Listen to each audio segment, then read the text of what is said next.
Good morning, everyone. Maybe I could ask you to start taking your places.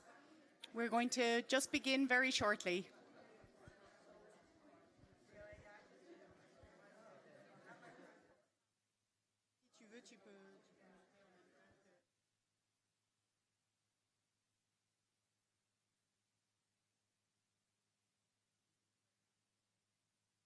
Good morning. I'm going to just open with a word of housekeeping. We have interpretation this morning in English and in French, and I think panelists will be using both languages, so if you would need them, please do take an interpretation headset so that you can listen to the interpretation. My name is Derval Murphy, and I'm the Deputy General Secretary of the International Federation of Actors, and I'd like to extend a really warm welcome to all of you on behalf of the 4 organisers of this event, FIA, UNI MEI, SAG-AFTRA, and the SFA, the Syndicat Français des Artistes Interprètes. Together we represent the global trade union movement in the film and TV sector.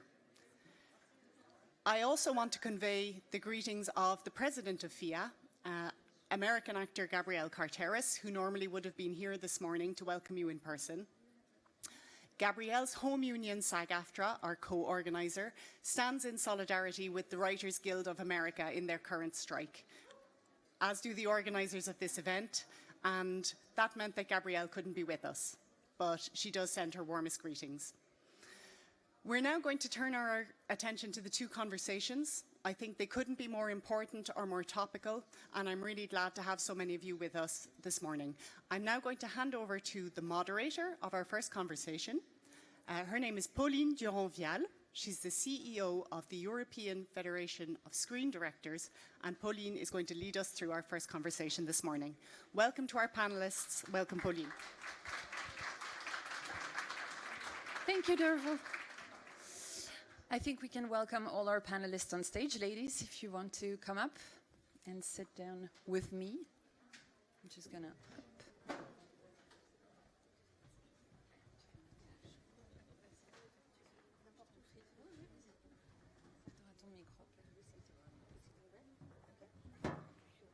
Good morning.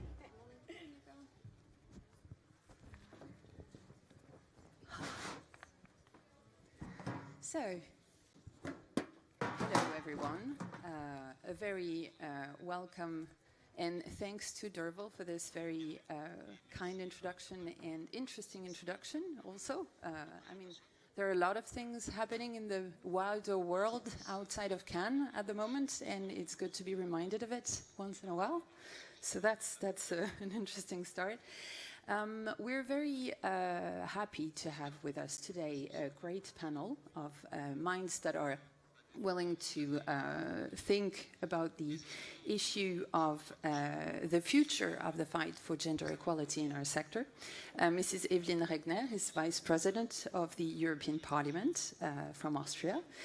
We have Claude Garnier, who's a Director of Photography from France and who will be speaking in French. So I might, for the interpreters, switch to French once in a while, but I will be as slow as possible to allow for the transition. And Anna Maria Antocci, who's a producer and the Executive Director of the European Women's Audiovisual Network. We'll start with you, Mrs. Regner. In your work as a member of the European Parliament and Vice President of the same Parliament, you've been very involved in different issues that pertain to this particular topic, labor issues, the reduction of social and economic inequalities, and of course as well women's rights.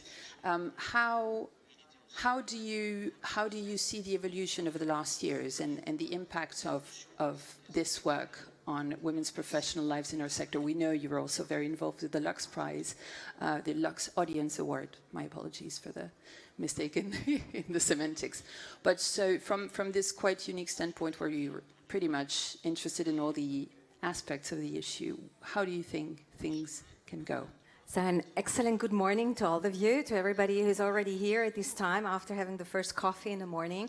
So great to start with really an issue I think that's really worth that we speak loudly about it and that we really deal with it more or less all over the Cannes Festival. I just come here and just would like to say nothing is changing to the better. Nothing is happening to the better if we don't ask for it loudly, if we really fight for it, and if we really ask for binding measures. So nothing is happening, just be nice and picking the issue. We have to dig deeper.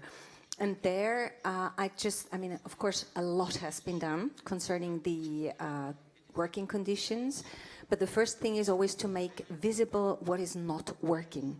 And too much has been pushed under the red carpet all over the decades. So it's good when so many people in the sector, in all areas, from actors, directors, from those dealing with the technical issues, so from everywhere, just simply pointing the finger in the wound and saying, hey, here are not enough women. Or, for example, or if all those being employed, the working hours are not respected properly. Of course, we're talking about the creative sector. And all these issues, from harassment, violence, to, of course, also pay, are not tackled loudly. So that's the first thing, making transparent what's not working. And that's what we did also in the European Union in the last years with legislative files. I think we'll talk about that later. So from work-life balance to pay, to quota, which is very important.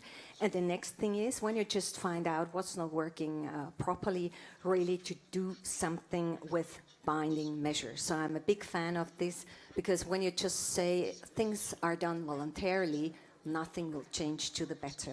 And I think that's the basis. And then to go for change of burden of proof, really sanctioning, and think also of public procurement, because you can push also even the working conditions to the better when you just avoid pink washing and all these measures. But maybe we come to that at a later stage.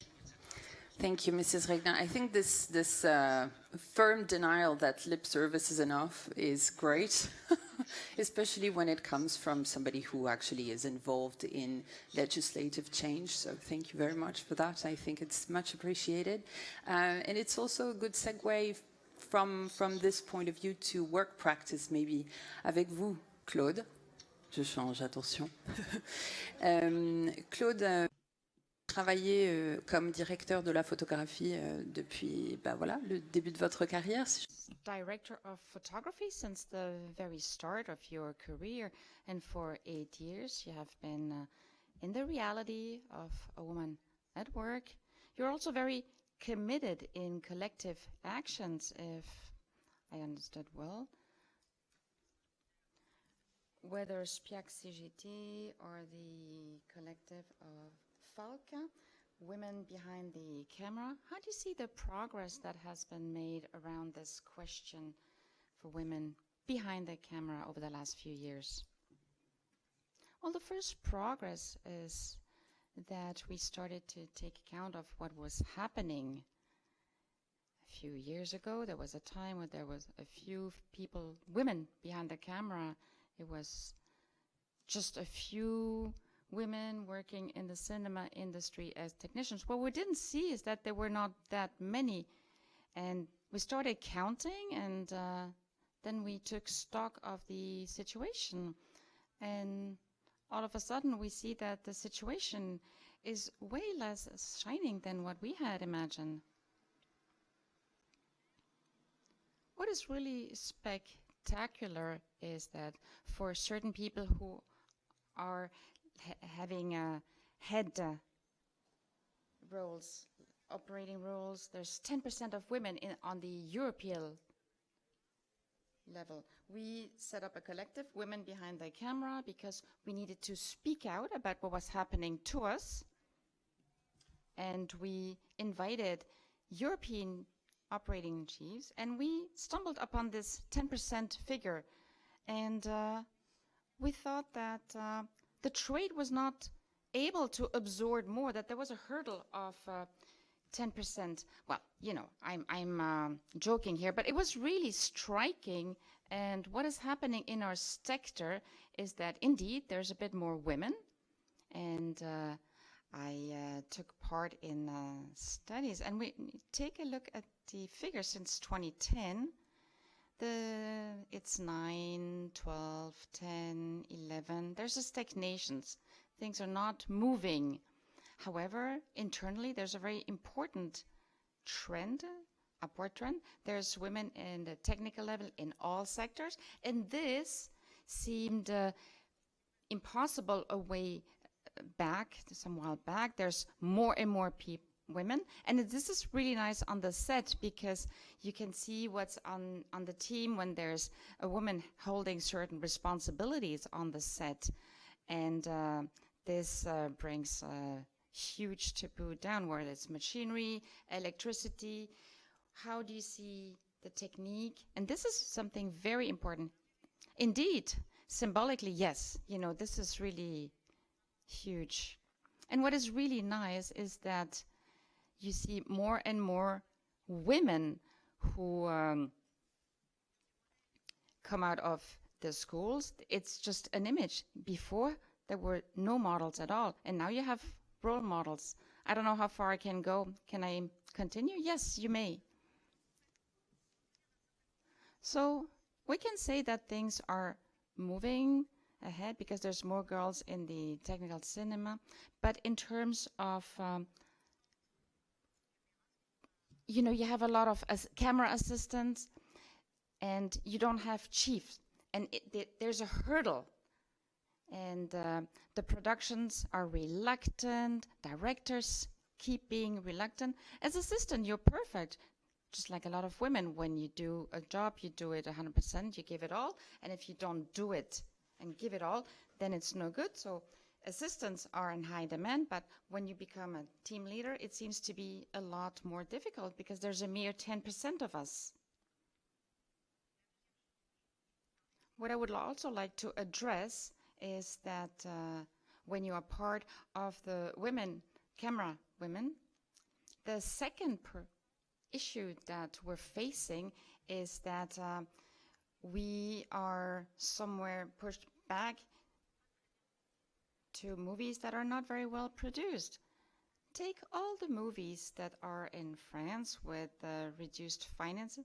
There's a majority of women there. Now, if you compare with who does major productions and what the average of the budgets are for the movies, you'd have an average of films where women are camera women, it's 3 million, and the average of where you have men cameramen, that's 5 million. So this really shows the big difference. There's also a question of trust when there's money involved, and this also means that there's learning going on with different tools.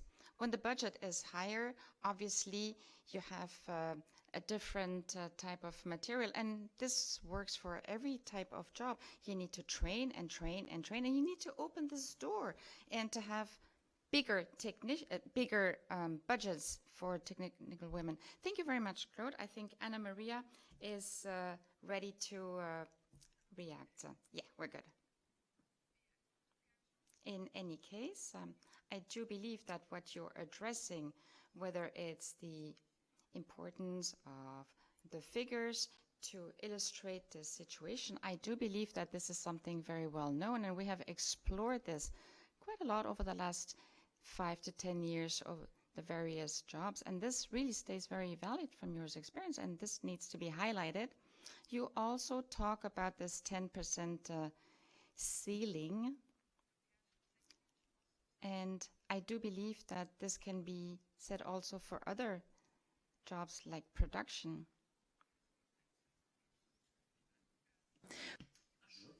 You are a producer. You're very active. You are quite successful.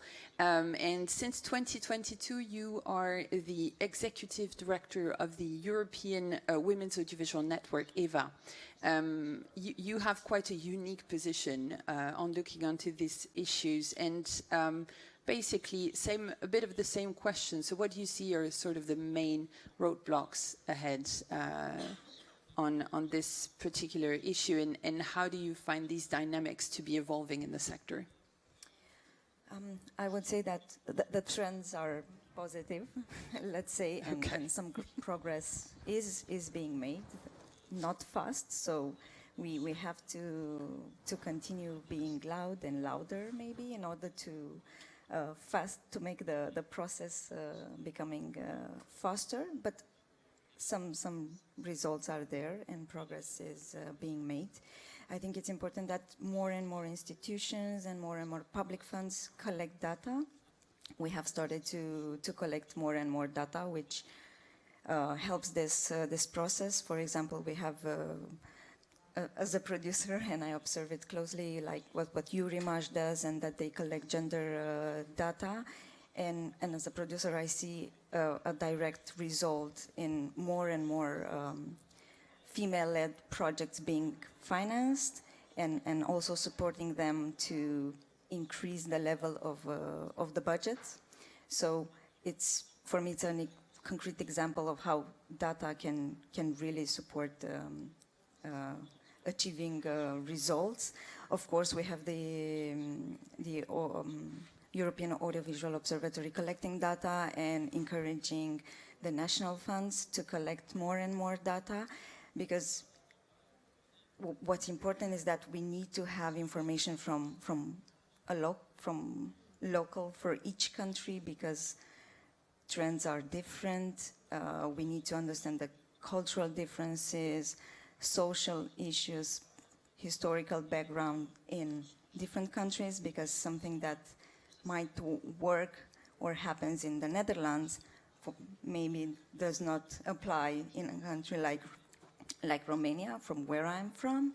So yes, I will underline this again, that data is really important, because also we can observe. I was recently looking at I think it was a UK survey, and it seems that female-led projects and stories actually run very well at box office. So there is interest, definitely, for stories and projects coming from women. And I was thinking again as a producer, and somehow it makes sense, because each time we work on a project, you have to explain who's your audience. And when it comes to art house films, it's still like educated women that are the main audience. So we need to say it out loud, that we need stories coming from women and with female characters. When you say you need to explain from a producer standpoint, you mean explain to the investors a lot? Is that, or is it like a wider challenge? Yes, I think it's more, so I'm talking a lot about the funds, because in the end, if we talk about art house films and we have the main financiers are the public institutions. So I think that we need to say it out loud and to point it out to them, in order for them to come with measures to support this and underline it, and even more. Because, for example, in Romania in 2022, we still have, when it comes to fiction films, we have like, I don't know, it was about 34 or something fiction films directed by male, and mainly with stories around male characters, and only 5 directed by women. So it's still the gap, it's still there.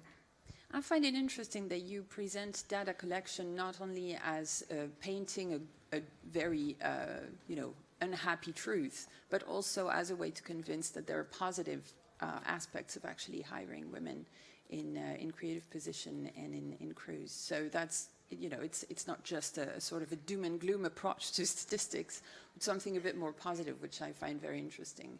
Yes, and it's only, I think in some countries, for example, we have to go even at different levels in terms of like experts maybe reading the project. So it's at all the levels we need to encourage that. We need the female perspective, because I believe that a project is evaluated differently, maybe by a woman or by a man, or by people from, I don't know, different ages and cultural backgrounds. So I think we need diversity when it comes to all the layers, and then of course festival programmers also in all the positions. So in a way, activist decision making in making films is still very valid. Mrs. Regner, you wanted to react to what Claude was saying. Yes, sorry. I just wanted to react because, of course, these examples, I mean, are so important also for us drawing then the conclusions to what to do. And I just wanted to add what we did in Austria. I'm coming from Austria at the public broadcast ORF, so the Austrian Rundfunk. Yes, I mean, we have the European framework where we say we need quota, so really doing the legal framework, the binding measures. And in Austria, we realized that in the leading positions in every areas, but especially when, I mean, those dealing with responsibility and where we really do the decisions and where it's also about higher salaries, that it was 11% women, so somehow really very, very poor. And in implementing European measures, it meant two things. First of all, really introduce a quota for every procurement, which job should be right now be done. And that meant, if it was said, and of course we all know those stories, we don't find a woman and that fulfills the criteria and all that rubbish that is said, the conclusion was, okay, then we wait. They have, when doing the whole procedure, they have to wait until a woman applies or even actively searching measures for getting those women. And of course, you know the conclusion, of course, there are always these fantastic women. You just have to do something about that. Second thing is always to be inclusive in a sense of having an equality officer or something like that. So simply a body that is something like a safe spot, a safe area in order to inspire where all those issues that sometimes are not really dealt with outspoken when you're just sitting at the long table and then the majority is simply arguing often with another culture in the background, that there are some areas where you just can address in a clear way concerns, and that also changed a lot. And this includes, because I think also when it's getting a bit more silent on that, this includes all sort of harassment. That's from bullying, mobbing up to sexual harassment. That has to be always included, because whenever we introduced it somewhere, this sort of equality officer, however you call it, it really caused a lot of necessity of women really to deal with it. And altogether, it's important for the picture of inspiring excellent people really to go for all those jobs. So we have to take always the whole picture. And maybe as a bit of a follow-up, you're talking about measures that we're taking in Austria, which deal with also harassment issues and all that. What in your work in the European Parliament you find could sort of support change as well? We just, I mean, of course, the question of representation, so quota are necessary, full stop. The next thing is, here we just decided on that, so that has to be implemented, and there are right now some years' time for the member states to really do that. It's really to tackle the wage gap. So somehow this is really something unbearable, that objective reasons are the cause for the huge differences also in the whole film industry in all sorts of areas. And here we decided on the Pay Transparency Directive, which is really a huge step to improve the situation to the future. You just said that data, facts are so important. We have so many forms of discrimination, and when you have all those data, and we get it right now, when every woman, by the way, also every man, can ask for a comparison with the colleagues dealing with similar or equal or the jobs of equal value, when you get those data and facts, you just can really do to the better. And what is very important, the burden of proof is changing, because so far so many fighting for a fair salary simply can't prove it in front of the courts already when they're just in the middle of negotiations, because it's normally up to you to prove, and from now on it will be the other way around. When you just say, I talked to my colleague and he says, okay, he's doing a movie or he's doing the technical things or whatever, and he's earning better salaries or getting somehow simply more money, and there is no objective reason. It's the other way around, and I think this is really a huge game changer that will improve the situation to the better.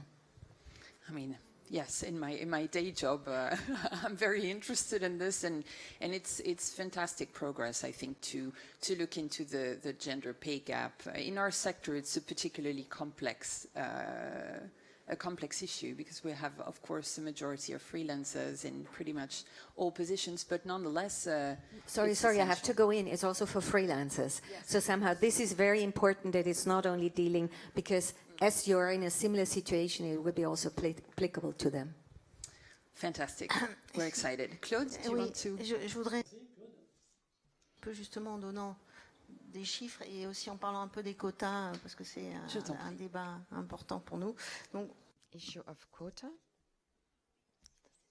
Here at the Cannes Film Festival, the quality issue is a bit rampant everywhere, and you can get the impression that things are moving ahead, but I have the figures of the CSD, the Commission, the Technical Superior Commission, and they examined 69 technical posts on the 23 official feature films in the selection, and this year 90% of technical posts, whether it's image, stage, sound, is held by men, and last year it was 78%. This doesn't mean everything, but it is striking, and the percentage of women in the decor go from 44% to 9%, and in the sound from 19% to 0%. And this is the reality of the year 2023. So I don't think we can say that things are really moving well. What could make things better? Well, here we're talking about the quota issue, indeed, and there has been an initiative taken by the CNC, I believe it was 3 years ago, if my memory is correct, on the parity bonus. And in France, people are reluctant when they hear the word quota, and this reluctance, you can find it everywhere, even amongst women. The idea to, especially in the technical field, while you have your job and you're not very competent, that is something that is really an issue with women. And this is wrong. It's not that women are not competent, but it's just in the imagination. I think 10 years ago, we couldn't even pronounce the word quota. Now things have changed. We have seen that we need to do something so that things change, because they don't change otherwise. There's the parity bonus that was implemented by the CNC that suggests a 15% tax reduction, which is a lot, for films that would address the parity issue, with having 50% of jobs out of the 8 major technical jobs held with women. So this is an incentive quota, and this worked very well on the one hand, and on the other hand, it didn't change anything in terms of the figures. What happened? Virtuous productions that were already ready to tend towards parity, they received the bonus, so much the better. However, those that weren't ready, it's not these 50% reduction that would have made them change their mind. So we end up with the same figure. It's spectacular. And in France, we have really addressed this topic of quotas, and we need to address this seriously. Things are moving up in the heads, but not in the action. So this really sets good practices, sound practices, but it is not there where the change is not really happening where it should happen. And on this segment of the film industry, do you have concrete actions in mind that would be interesting to follow? Or this is something that stays very open? Well, you know, it stays very open. women behind a camera, at the SPIAC, and at the AFC, that is an association with camera women. We're also thinking about how we establish our relationship with the schools, and you know, we have the prevention against women working in the technical field. It doesn't start in kindergarten, but almost. There's major work that needs to be done to raise awareness that women can become excellent technicians and that young girls want to become them. We support these women, and it is true that at a certain point in time, we're looking for women to hold certain positions. They're there, but they cannot be seen. But sometimes they're also not there at all. For technical jobs, we didn't push women, and women didn't push themselves to do this. And we could think that when you're 15 years old, it's hard to imagine that a girl would say, a young teenager would say, I want to do a technical job. Thank you very much, Claude. It could be the key drivers for change. I mean, I'm sure in the EVA network you've been thinking about it, but even in your daily work as a producer, since it seems like it's still very useful to be an activist in your own professional ways to work.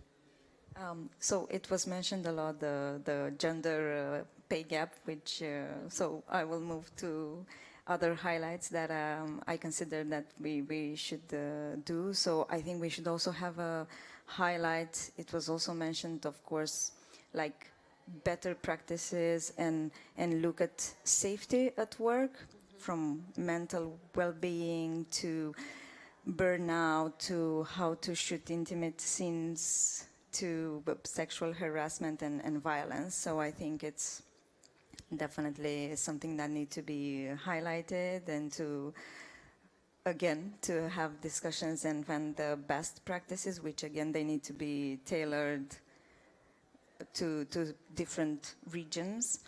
Again, because maybe in smaller countries, I will also refer, going back to my country and to Eastern Europe, we don't have unions, even like, for example, for the actors, if we go back to gender pay gap, we don't have agents, so it's more and more difficult for actresses to negotiate for themselves. So what we're doing, we're also trying like to make the producers a bit more responsible when it comes to that, as they don't have like allies and other people supporting them in this. Then also I think we should highlight maybe more women, the barriers faced by women coming from underrepresented groups, communities, when we should analyze more this when it comes to women of color, LGBTQI, older women, women with disabilities. They are facing extra, let's say, even more challenges than women. So for them, I think it's an added challenge to make it out in this industry. So this is what we are trying to. So for you, the way forward would be to look at best practice here and there and try and figure out a way to make these better adjusted to different production capacity and setups, right? Exactly. Regions, countries, and then you pointed out very well, because it's different when you have a low budget production compared when you're handling a film with or a TV production with budget for everything, where you can afford the safety officers and so on. So we need to find some measures that can be applied in whatever conditions, and for films that don't have maybe all the resources, and then to be adapted for different countries. It sounds really interesting in what you're saying also about work-life, because you didn't say work-life balance, but you did mention mental health and I said burned out, so right, maybe that could be also.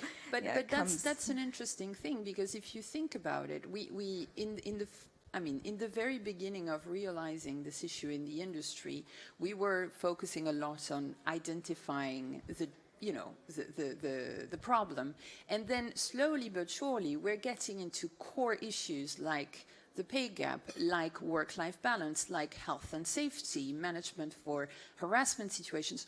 All of this are very much labor issues. And it seems to me like there has been a bit of a shift from the initial campaigning on this issue, which was much more a general picture. And now we're getting into the years of concrete work on labor implementing issues, actually, yes. because till now I feel it was very much we discuss about it, we identify the problems, but it's time to implement and to take measures, which it's clearly happening. But then I keep saying this best practices, because when measures are starting to be taken, of course they are applied. Even when we talk, it's a lot of discussing production sustainability and green, but it's different, you know, because if we look at the concrete examples, they are like projects with very big budgets and coming with huge companies behind them, and they will promote, we manage to that. But how do we achieve some results when the landscape is different? Very interesting, thank you. Do you want to add anything, any of you? Any thoughts? Thank you very much. I was just right now, I really have to say that shocked by what you said, Claude, on the situation, how reckless somehow it seems that life is still going on, though really excellent European legislation is coming into existence, and somehow we really have to stick firm better to how all this is implemented, because at the end of the day it doesn't help you if you have nice legislation, really to go for implementing, enforcing, looking very carefully. So somehow this is really something I wanted to say, that shouldn't make smaller what we've achieved, because it's fantastic, but sometimes on the way then a lot is lost, and that shouldn't be the case. It's good that the minds are changing already. And the other thing I wanted to add, so when we are thinking of the film industry and everything around, all the jobs, from the artists to the technicians, from everybody who is in the whole procedure, sometimes, of course, people outside think, okay, everything is driven by passion, by love for the profession. And of course that's the case, but in the end of the day, you should pay your rent, and you should go home in the evening and pick up your kid who is somewhere in the creche, and so somehow simply to have a normal life. And therefore it has to do a lot with application of all those rules dealing with labor. And I think it's good, and it's high time that it's also applied and dealt with and outspoken in the whole film industry. And this should be done even louder and said more, because that goes very well together, art and passion, and of course at the other side, the whole picture of having a good, well-paid life. Claude, Anna Maria, Oui. go ahead. Oui, moi, ce que je veux. Well, when you take a look at the teams where there are a lot of women, it's a very nice atmosphere to work, and everybody says that, including men. The atmosphere, something happens when there's more women on the set. It's very nice, and we notice that every time this is happening. For us female technicians, and I think this is valid for all the women working in the film industry, there's something that is not really moving ahead, and that's a question of maternity. Our jobs lead us to go far for an extended period of time, and what we do realize, well, people might think that I'm specialized in figures, and it's not the case, not at all. But what we do realize is that there's a lot of women past 35 years of age that they leave our jobs. They're not on the set anymore, they're not filming, even though they're highly experimented, and they stop when they have a child, because nothing whatsoever is foreseen for that. It stays a quite private question. Oh, you want to have a child? Well, then you just have to deal with it. And the sector is really not competent to help us, because 35 years, that's exactly the time, the age when your career takes off. And in 2023, you need to choose when you're a female technician, because we're not at home. We're always outside, and you have to choose between having children or progress in your career, and this is scandalous, and most people either are not aware of the issue or don't want to have to deal with it. So I do believe that during COVID, there was a lot of movement in terms of care, the help, and how people who would care for others, that they were essential pillars for our society. It's the same. The same goes for the children, and we need to move on. Otherwise, we'd lose a lot of talent that will just stop when they have children, or we'll have a lot of women who don't have children because they're moving ahead in their career, and then they say, oh, I can't do this. And this is something that is not good, and we don't deal with it enough. Lastly, what I would like to say is that we need to move ahead with a harassment referent, and something that needs to guarantee, or harassment officer that needs to guarantee the safety and security of women on the set. And you know, we're thinking, well, we understood what is going on. Let's move on to something else. This is not something that we have dealt with. We want things to be more institutionalized, and we still don't know exactly how things can unfold. We need to get out of this. It's not true that we're moving ahead. There's still a lot of issues on the set around this very topic, and if we don't address this issue of the harassment officers, then we cannot move on. Thank you very much.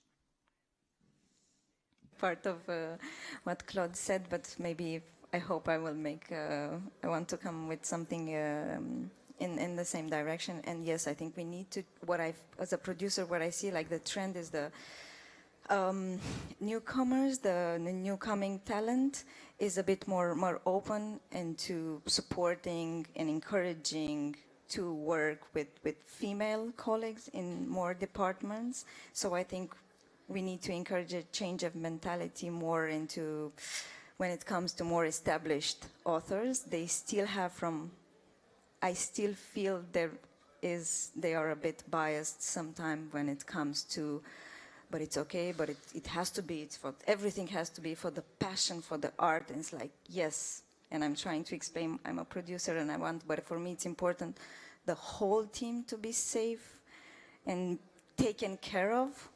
So I feel there is a culture where you really take care of your director and the main talent, and people need to understand that everyone, like in a team, if you have 50 people, they have to be taken care, and they all have to feel safe on the set. And yes, to encourage women that to continue with their career, and that nothing will change even though they will go through maternity.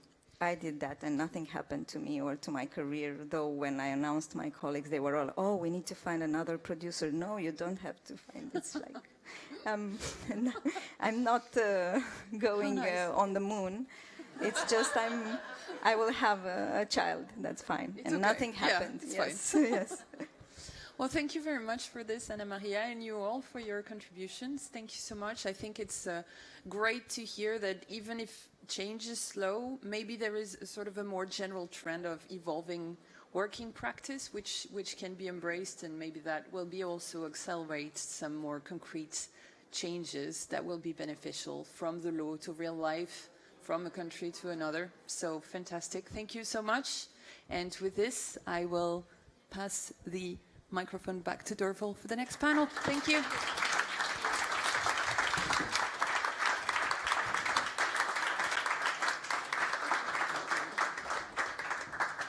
Thank you so much to all our first panelists. We're actually going to proceed immediately now to our second panel, which is on intimacy coordination. And I'm going to call on my colleague from the International Federation of Actors, Anouk van den Bussen. Anouk is our head of global diversity within FIA, and I'm going to hand the floor now to her for panel 2 on intimacy coordination. And panelists, please come up to the stage.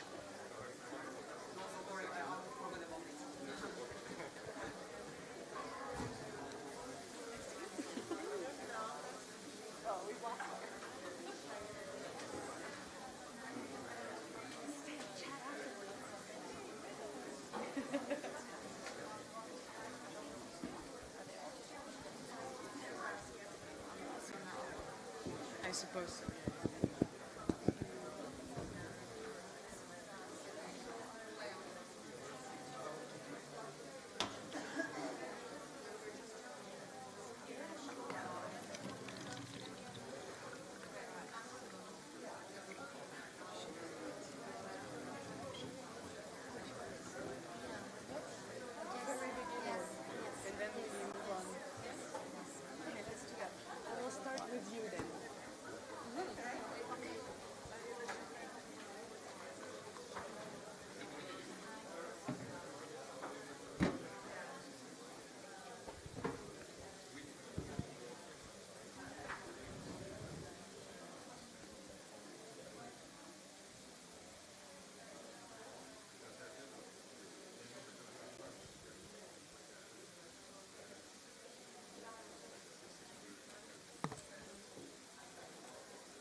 Hello again, and welcome to this second segment of our two conversation.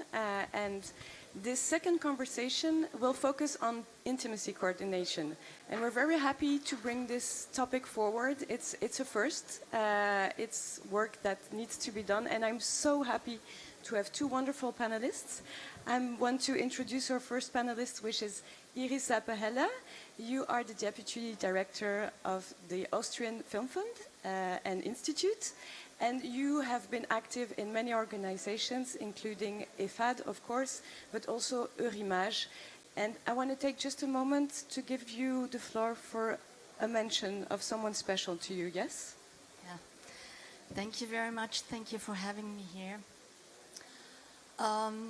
The work of UNI concerning gender equality was a pioneer work. And this work has been initiated by a very, very dear friend of mine and a colleague, Sanja Ravlic, who just passed away this morning. Sanja, we keep on fighting. Thank you for honoring her. We really appreciate it, and thank you for being with us. This is a very important work, and we want to keep going. Thank you, Iris. And I want to introduce our second speaker, coming from Canada. Thank you so much for making the trip. Megan Gilrun, you are an intimacy coordinator, but you have extensive experience in the field of television, cinema, also live performance, and you are actually the chair of the National Society of Intimacy Directors in Canada, right? I am. I'm the National Society of Intimacy Professionals, or NSIP.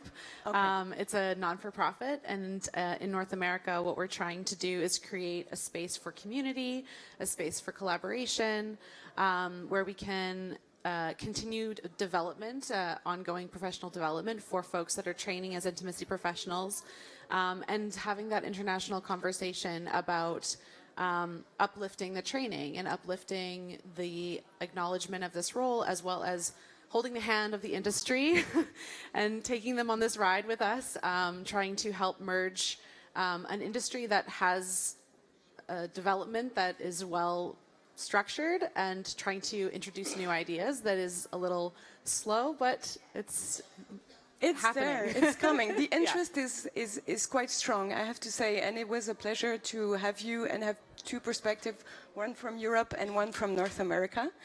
And maybe I want to start with a very straightforward question for you, Megan. It's just, can you maybe describe what it is exactly, intimacy coordination, and also what does your work consist of on and off set when you're working with cinema and TV production? Yeah. So intimacy coordination, we often refer to people as intimacy professionals. Intimacy coordination is for film and television, intimacy direction for theater, to kind of model after a stunt coordinator or a fight director. And to that end, we kind of are that role, but for intimacy scenes. So when you would normally hire a fight director or a stunt coordinator to come in and support you creating those scenes of violence, that have to do with physical safety as well as mental and emotional safety. This new role helps to involve the psychological, mental, and emotional safety for folks shooting intimate scenes. intimacy, even as the choice of word, is because intimacy means a lot of things.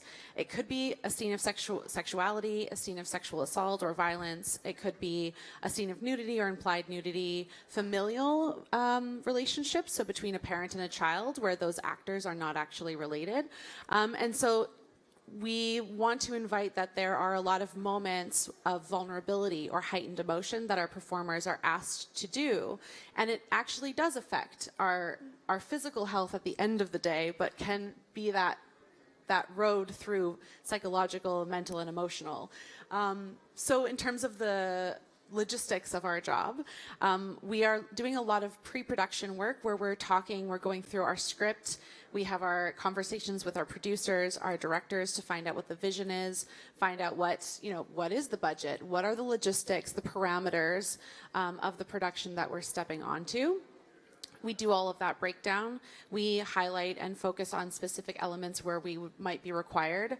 And we also talk to the actors. We'll do an intake privately with the performers to find out what they are feeling concerned about, what they're excited about, what possibility for their creativity they want to kind of highlight in those moments.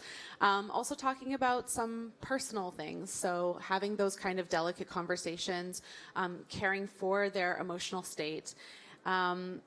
After we have all of those different conversations, that's a lot of prep work, a lot of emails, phone calls, meetings. We're getting a lot of information that we're then disseminating to all of the departments. We tend to work a lot with the directing department, so talking with the different ADs on a production or a stage manager if it's theater. And then we'll talk to the wardrobe department. We'll talk about what is the nudity that's required on set, what are we wanting to see in specific moments, and making those very clear so that if we're shooting a scene and we have a lot of different angles or a lot of different takes of a specific moment. It could be a wide shot. We know we're going to see more nudity. And then as we get closer, we can cover the areas that we don't need to see. So the crew is also not witness to a lot of extraneous nudity that they did not sign up to see that day. In our pre-production, we may also put crew memos out to let folks know what is going to be happening on the day. As well as a closed set memo. So that is a best practice and a protocol that's being developed fairly well, in North America, fairly across the board, that we have a system and we have a setup for how the day is going to progress and who's going to be available on set at different times. So all of that setup then means that on the day, we can be there taking care of the performers. We might also talk to the stand-ins. We might talk to the stunt performers if there's a stunt or a body double who's coming in for that day. Talking to the background. There have been scenes my colleagues and I have done where we might be called in to do an orgy. So you have a lot more than just your key players on that day. So helping and navigating that as well for everybody there. I think that the tone tends to change a lot when our role is available on set and people are, it highlights to them the fact that maybe there's not as much of a common practice around consent and boundaries. So navigating the boundaries of the performer, navigating the parameters of the production itself, and involving the crew on a holistic level. I work very collaboratively with all of the crew, and they're very much part of what makes a day successful for us. So having crew members that are also aware of the impact that they have with each other and with the performers. Some wonderful things that Anna Maria said about the crew and the production as a whole being a part of a good business practice and a good place to work and mitigates burnout and things like that. So our role kind of encompasses all of those things. We are movement coaches, so we do also help support the storytelling and trying to uplift the art that we are creating. Oftentimes people don't know what they look like in moments of intimacy, and so we actually help to highlight or pull specific elements, whether it's breath, whether it's an eye contact, a particular movement that's trying to show a certain sexual act that they might not be aware of. We often offer research. So I use a lot of artistic images as inspiration to show the director, here's the kind of image that we're thinking about. How can we try to tell this story with these kinds of images in a way that will best serve your story.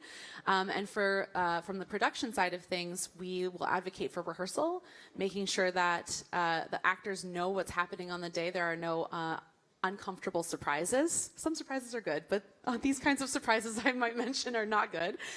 We want to mitigate those surprises and have our performers confident on the day that then they can complete the scene very quickly. And so you're not having to do long shooting days of intimate scenes where performers are in states of undress that might make them feel more uncomfortable as the day goes on. Even scheduling things, having an intimate scene happen before lunch.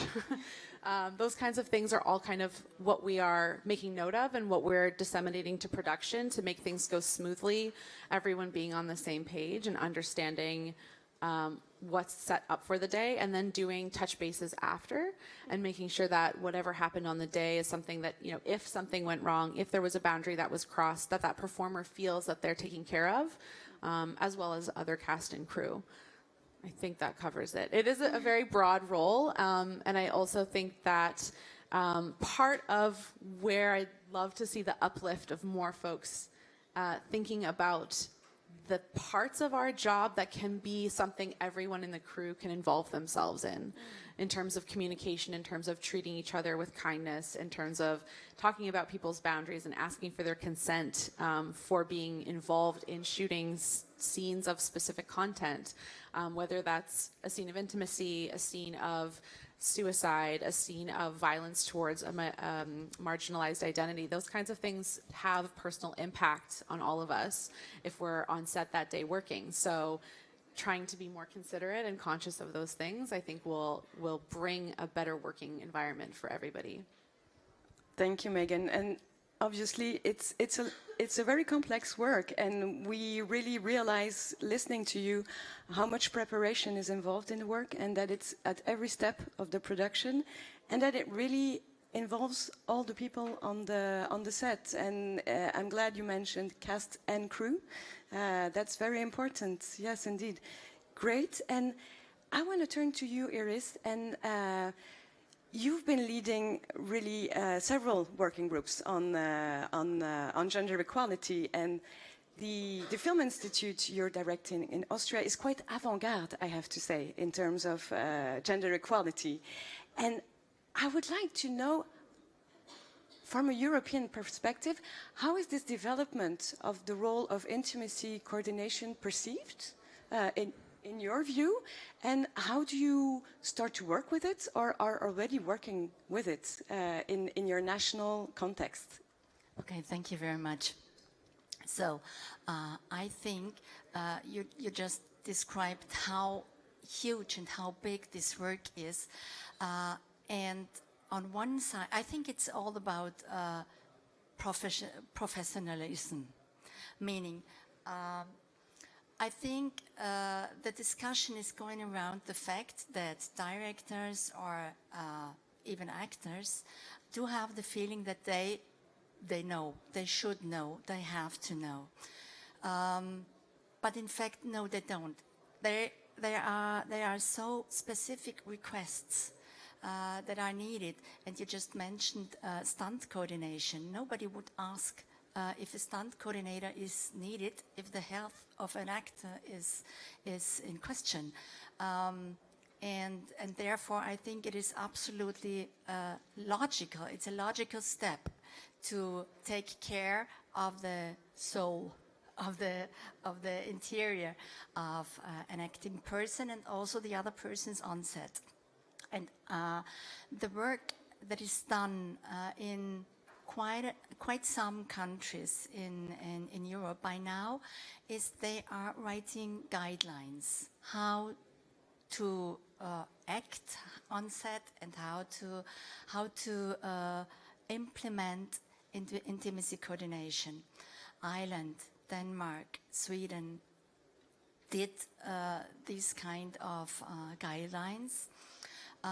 In Austria, we are going a little different way.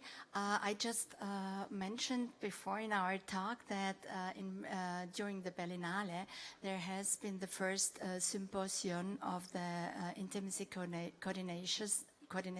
coordinators in the German-speaking countries, and they wrote a catalog of questions offered to producers, to everybody who is dealing with scripts.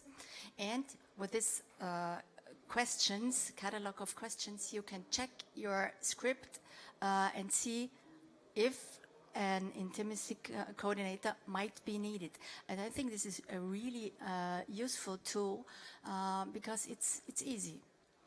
It's a very simple tool, and afterwards, of course, you should know what kind of intimacy coordinator you should contact, because there are different schools, I would say, and I think it is really important to implement them as early as possible. In an ideal world, it would be in the script writing phase. And of course, it's needed during the casting. So as earlier it is implemented to work with an intimacy coordinator, the more useful it is. And then there is the question, is one person enough? Or do you need a crew? Is it in the level of head of department, being implemented in all the decisions made? Do you know the schedule? Are you asked if the shooting schedule is changing? Are you still informed on the day you have to be on set, etc., etc.? So I think this is the work we are doing right now. Creation of awareness of all those different small points, because it is a new profession, and we have to know how we can work with this new profession, which is absolutely needed. This is so interesting. So you perceive it as something quite positive, I can tell, but the conversation is going on within your organization as well. Is there a possibility also to encourage it from a more practical way and introducing awareness raising within the film funds, within the professionals you work with, and specifically the movies that are being supported financially? Well, the good thing in Austria is the Austrian Film Institute normally is the main financier of a film. And when the Film Institute is asking for or setting a standard, this standard is the standard for most of the films done in Austria. And what we are doing is we have kind of a specialist reading of our scripts on a purely gender equality and diversity point of view. And we ask those professionals to read scripts with having in head of intimacy scenes. Of course, they have been trained beforehand, and now they are reading also with this catalog of questions the scripts, and then they are mentioning, yes, we think it is needed to talk to an intimacy coach, and those analyses are done during the project development and during the project analysis. So I think this is a good first step in the right direction. No, that's very positive, because it's very encouraging also, and it's a very important at the very first step of a project, audiovisual project, especially a movie, to very early on detect the potential of working with an intimacy coordinator. And I'm sure Megan will agree that the earliest the best, since there's a lot of work beforehand for you. But I want to move on to this aspect of prevention that's also very important in your field of work. In the post-Me Too era, there is this work that we're all doing together for a systemic change concerning sexual harassment, sexual violence, And intimacy coordination is cited quite often as a good practice, as an example of how we can change things. And I want to ask you specifically, how does it help you in your work to support actors, performers? How does it help you maybe personally or in general prevent this situation of harassment, of violence at work and on set?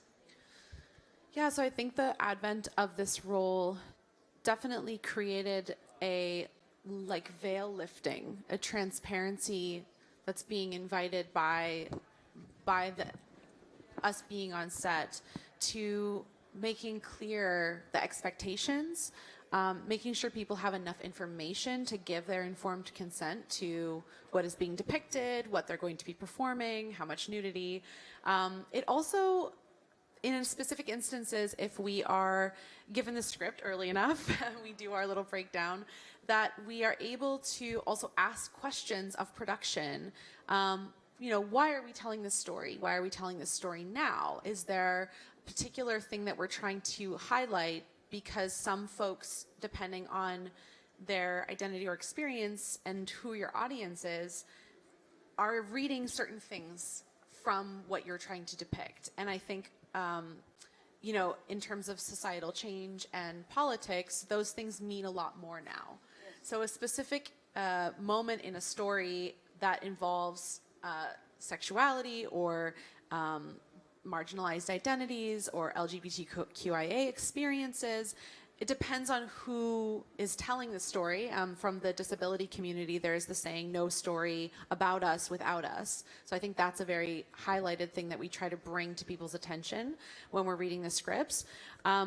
By clarifying everything ahead of time, we are supporting with the legal documents by creating a layperson's terms of what the boundaries are of the performer, what they are consenting to before it goes to the lawyers who turn it into legalese that I can never understand. And I think our actors find the same, that they need someone kind of in between to help, you know, determine what that information is. And so that means that, again, along the lines, like I said before, there's no surprises. I think from a broader standpoint, when we're talking about how we're mitigating violence or assault or you know, harassment, bullying, those kinds of things, people are very informed by media. We all are, we educate ourselves a lot of times about sex and sexuality through cinema, through TV shows, and then also through pornography. And so if those influences in our lives are the places where we're learning about the possibilities for our own personal lives, then, you know, telling a story that specifically does not highlight or glorify violence, you know, we're seeing questions and more discussions around how much of a scene of sexual violence do we have to show? Do we need to show it? What is the purpose of showing it? So again, there's kind of like on set and how we're trying to mitigate, you know, harassment and violence and sexual assault in those closed environments of work, and keeping things professional, as you said earlier, but also to broaden that out to our audience and to our demographic and think about the long-term and world impacting effect of that piece of art or that piece of entertainment. Yes, it's so interesting that you talk about the question of representation of violence as well, but obviously there is something very practical also about working with an intimacy coordination in terms of prevention of health and safety and just avoiding situations that put professionals at risk, obviously.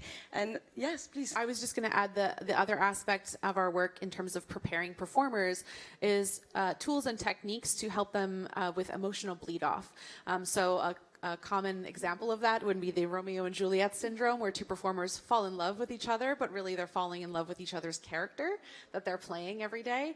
And performers, really, there have been some studies, I believe, in Australia about what we know as traumatic stress disorder, there's post-traumatic stress disorder. So the same kind of trauma that does happen to our bodies when we're really experiencing something versus when we are acting that we are experiencing something. Our mind is telling us, oh, we're in performance, I am acting this emotion, but our body doesn't understand the difference. And those actors do go under a lot of stress, a lot of emotional impact that then can affect anxiety, depression, sense of self, body image issues, those kinds of things that we've seen over and over within the media and through the stories of different actors that have shared this with us, that now we know we can offer some tools to help, take them in and out of that work safely.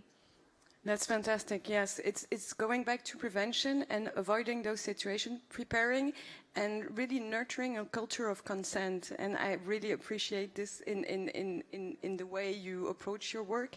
And I want to circle back to Iris, because this culture of consent that we're pushing, developing, nurturing is something that is crucial in the work you do. You are really one of our leaders among the industry, and I know that the work you have done, you as a professional and your peers within the film funds, is essential in terms of prevention of sexual violence, harassment, and maybe broaden a little the discussion and give you the floor to tell us more about this work that's going on, and it's been going on for several years now.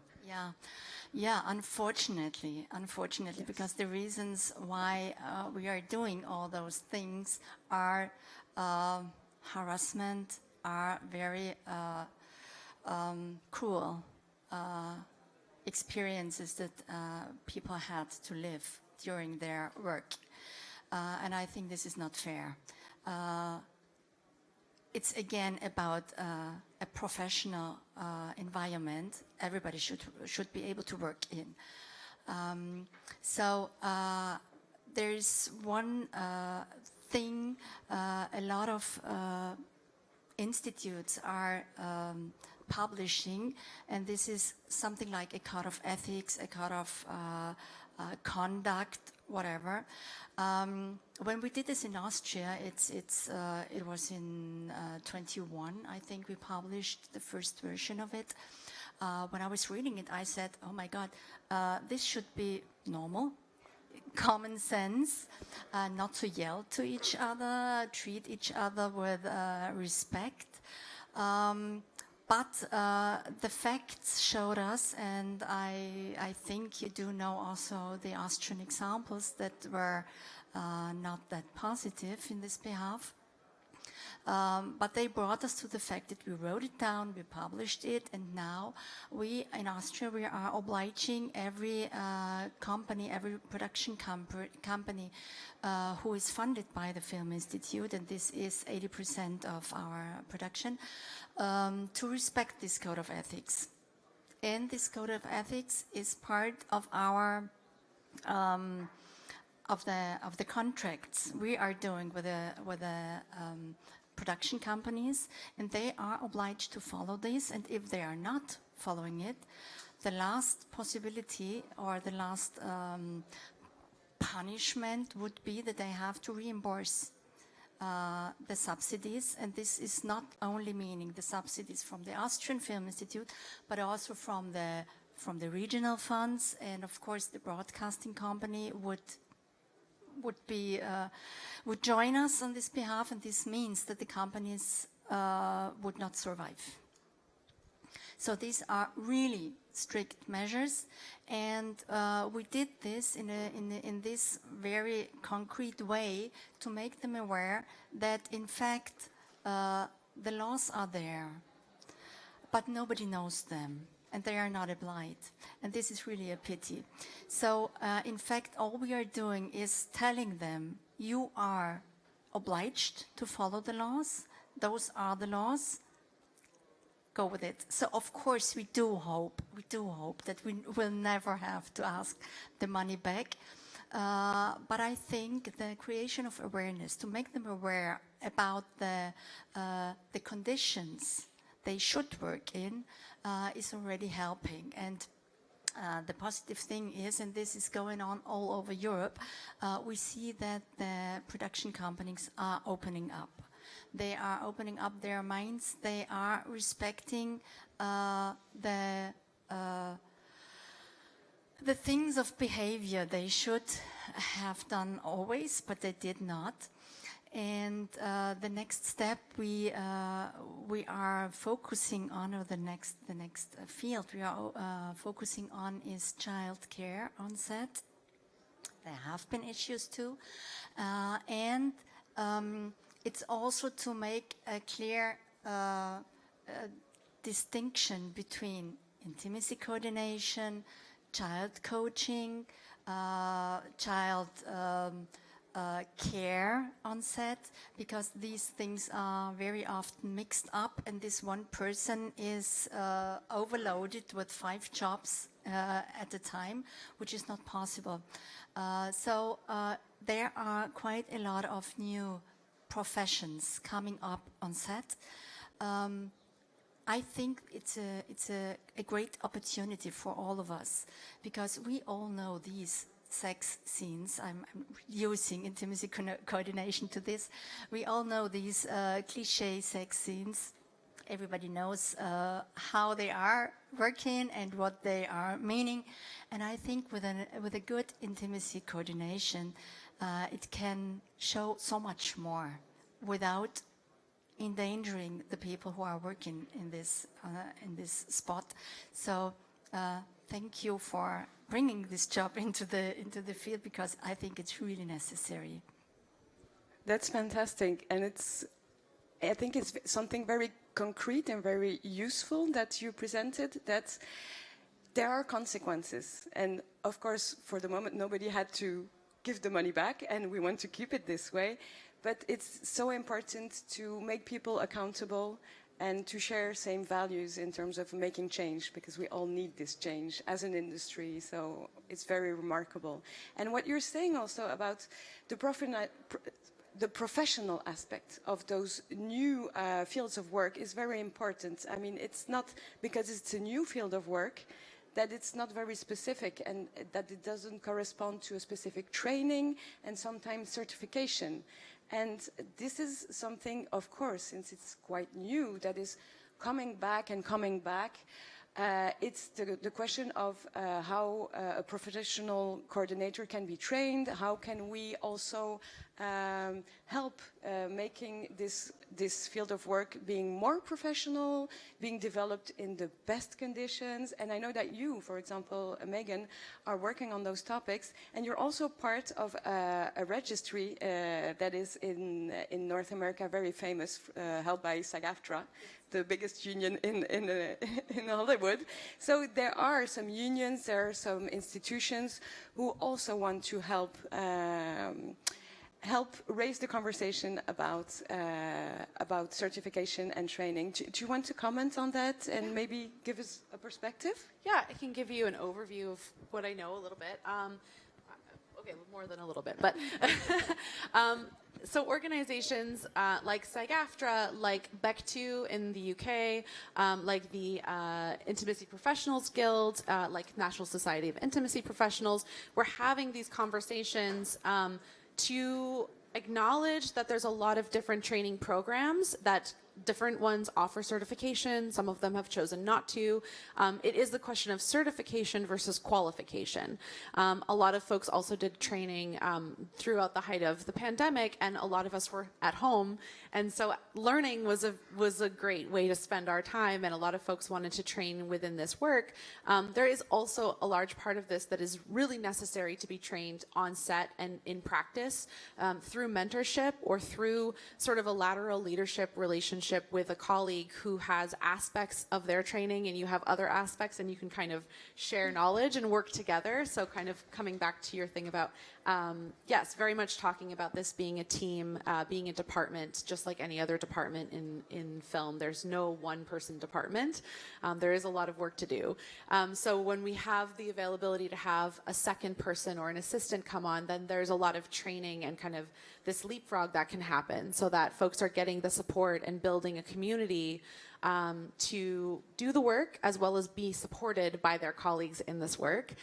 So those organizations that I mentioned, having whether it's a registry, whether it's also a list of qualifiers, so that even if somebody in, and I'm speaking more to European countries as well as Asian countries that don't necessarily have as many intimacy professionals at this time, or a lot of them have been trained in North America, trying to make sure that there's support as they bring the work to their cultural landscape that's going to be different than North America.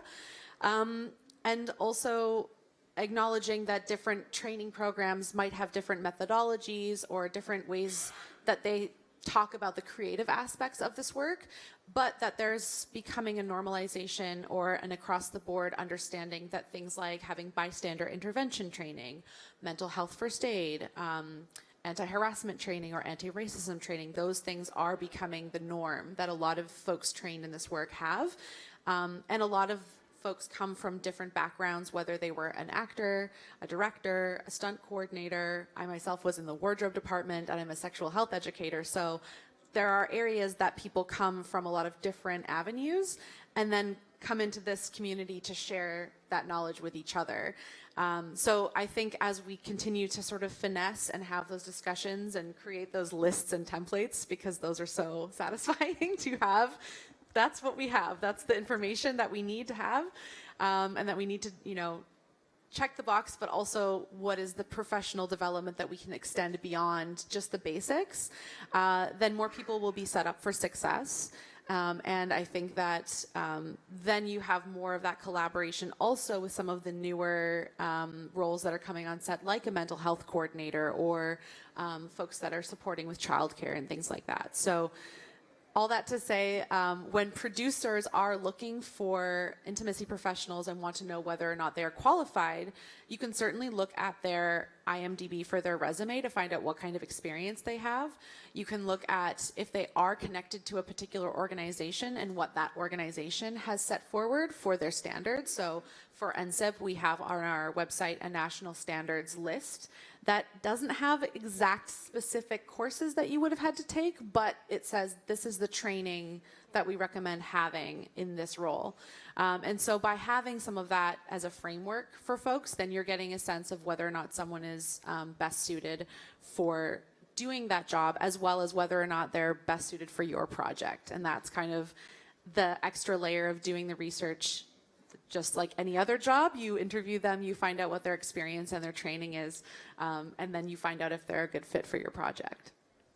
That's great, and you're giving us very practical approaches also for professionals, and I'm sure that's very useful for everyone. So thank you so much, and we don't have any time anymore, but this was such a wonderful conversation. I want to thank Iris and Megan for this participation and this conversation. It has been a great pleasure. I hope we can have more conversations about intimacy coordination, because there's so much more to say, and I hope to invite you again very soon. Thank you to everyone. I want to thank my colleagues at UNI MEI, SFA, FIA and SAG-AFTRA for this wonderful event, and wish you a very good Festival de Cannes, of course. Thank you. Merci, Annick.